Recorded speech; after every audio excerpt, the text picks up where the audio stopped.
ये जबलपुर का महिलाओं का बच्चों का सबसे बड़ा अस्पताल, इसको रानी दुर्गावती या पुराना नाम एल्गिन हॉस्पिटल कहते हैं। एल्गिन हॉस्पिटल के इसी जो दवा का जो शॉप है, स्टोर है, यहीं से जो है बच्चों को एक ऐसी दवा पिलाई गई पैरासीटामोल की जो अमानक थी।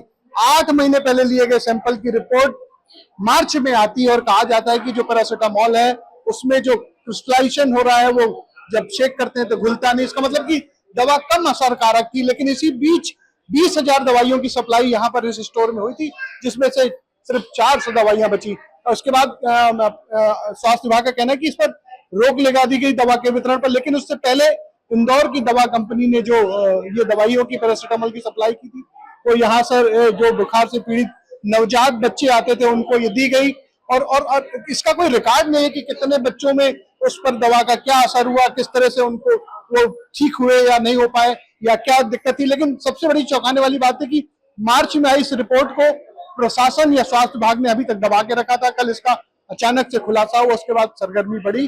अब प्रशासन कह रहा है कि दवा भले ही उसका क्रिस्टलाइजेशन हो गया हो, लेकिन उसमें कोई बहुत ज्यादा हानिकारक किसी बच्चे को नुकसान नहीं हुआ होगा या कोई ऐसी बात नहीं होगी। लेकिन ये तो जांच का विषय हो सकता है। अब ये कहा जा रहा है कि हमने पूरे मध्य प्रदेश में इस दवा के वितरण पे रोक लगा दी। सरकार को जो कंपनी दवा की सप्लाई करती थी उसको रोक दिया गया है और उस पर जांच बैठा दी गई। अब जांच के जो भी नतीजे होंगे वो तो बाद में ही पता चलेंगे। लेकिन इसी बीच हम बात करते हैं कि स्वास्थ्य विभाग का क्या कहना है। स्वास्थ्य विभाग के जो अधिकारी वो क्या कहते हैं, उनसे बात करने के लिए हम आपको ले चलते हैं जबलपुर के सीएमएचओ डॉक्टर संजय मिश्रा के पास। जबलपुर के एल्गिन अस्पताल में अमानक पैरासीटामोल सप्लाई के मामले में बात करने के लिए हमारे साथ जबलपुर के CMHO doctor Sanjay Mishra sir हैं। डॉक्टर साहब बताइए कि ये कितना गंभीर मामला है और किस तरह दवाई अमानक निकली।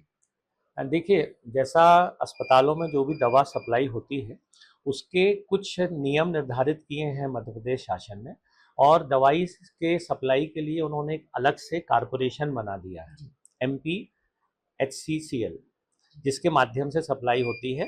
जिस भी अस्पताल को जिस दवा की आवश्यकता होती है, ऑनलाइन पोर्टल है, उस ऑनलाइन पोर्टल पे वो दवा का नाम और उसकी मात्रा डाल देते हैं जो कारपोरेशन में भोपाल में दिखती है, और कारपोरेशन जिस कंपनी की दवा का उनके साथ टेंडर है उस कंपनी को वह ऑर्डर पास कर देते हैं, और फिर वो कंपनी सीधे उस सामान को सप्लाई करती है उस अस्पताल को।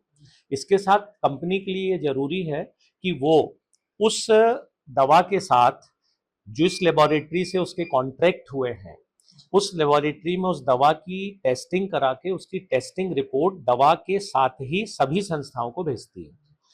जब वो दवा रिसीव होती है, चूंकि उसके साथ टेस्टिंग की रिपोर्ट रहती है कि वो मानक है, तो दवा का वितरण प्रारंभ हो जाता है।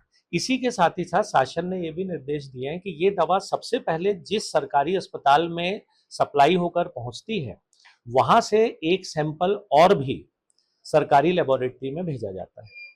गुना में ये दवाई सबसे पहले रिसीव हुई जिला चिकित्सालय में, उनके द्वारा सैंपल भेजा गया। गुना के द्वारा 29/9/22 को दवा का सैंपल भेजा गया था लैब में, और करीब 18-19 दिन बाद 18/10/22 को उसकी रिपोर्ट आई कि ये सैंपल पास है। दवा का वितरण जारी रहा। एक और निर्देश है गुणवत्ता बनाए रखने के लिए शासन के, कि हर जिले में हमारे ड्रग इंस्पेक्टर पोस्टेड हैं, उनको निर्देश है कि वो समय समय पर विभिन्न सरकारी अस्पतालों में जाकर अलग अलग दवाइयों के सैंपल लेकर और हमारी जो स्टेट लेबोरेटरी है सरकारी वहां भेजें।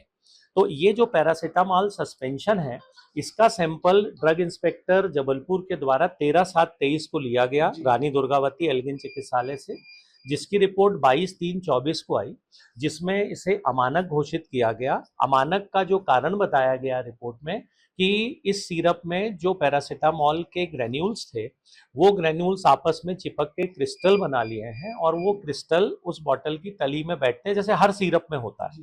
लेकिन उपयोग के पहले हम उसे अच्छी तरह जब शेक करते हैं तो वो जो क्रिस्टल्स थे वो अच्छी तरह से मिक्स हो जाते हैं, हर सिरप में ऐसा होता है।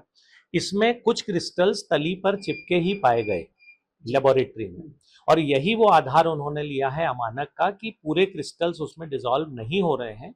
इसका अर्थ ये है कि जितनी मात्रा में वो दवाई मिलना चाहिए थे ग्रसित या पीड़ित बच्चे को, उतनी मात्रा में वो नहीं मिल पा रही। कुल मिला के कि दवा का असर कम हो गया था, हो सकता है बिल्कुल, क्योंकि मात्रा चूंकि कम है, और बच्चों में अपन जानते हैं कि प्रति किलो शरीर के वजन के हिसाब से दवा दी जाती है, तो ये संभावना है। हाँ, लेकिन ये जरूर है कि वो दवाई में कोई टॉक्सिसिटी नहीं है कि वो कोई विषैला प्रभाव उत्पन्न कर पाए।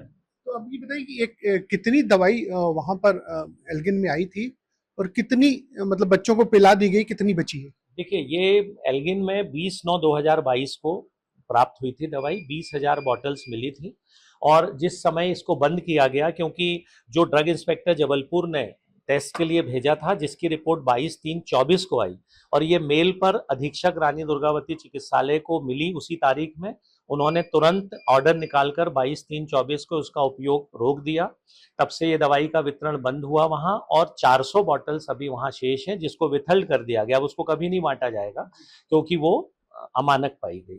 तो अब इस पे ये क्या पूरे मध्य प्रदेश में इस दवा पे रोक लग गई और सरकार इस पे क्या कार्रवाई कर रही है आगे? जी, देखिए, इसमें है कि जो मध्य प्रदेश शासन ने 16/4/24 को एक आदेश पारित किया है पूरे राज्य स्तर पे कि मध्य प्रदेश के किसी भी अस्पताल में इस सस्पेंशन का वितरण ना किया जाए, उसे विथल्ड कर लिया जाए, और उसका आगे वितरण नहीं होगा। कंपनी को कई बार नोटिस देती है सरकार, उसके बाद सरकार के पास ये अधिकार है कि उस कंपनी के साथ जो उनका टेंडर है उसे वो निरस्त भी कर सकती है। मुख्य कार्यवाही यही होती है। तो ये कंपनी कौन सी कंपनी है, कहाँ की है सर, ये ये बताइए? Messrs quest laboratory private limited है, पीथमपुर जिला धार की, जिसके द्वारा ये सस्पेंशन बनाकर इसे सप्लाई किया गया है। तो ये थे डॉक्टर संजय मिश्रा जो बता रहे थे कि क्या ऐसी गफलत हुई, मतलब कुल मिला के जो दवा थी पैरासिटामोल की वो तलहटी में जम जाती थी, चिपक जाती थी, और जो बच्चों को पिलाने के बाद संभवतः ये संभावना है कि उसका असर कम हो गया होगा। इस वजह से इस दवा को अमानक माना गया और अब सरकार के लेवल पर कंपनी के खिलाफ कार्रवाई की तैयारी की जा रही है। Ajay Tripathi, ABP news, Jabalpur.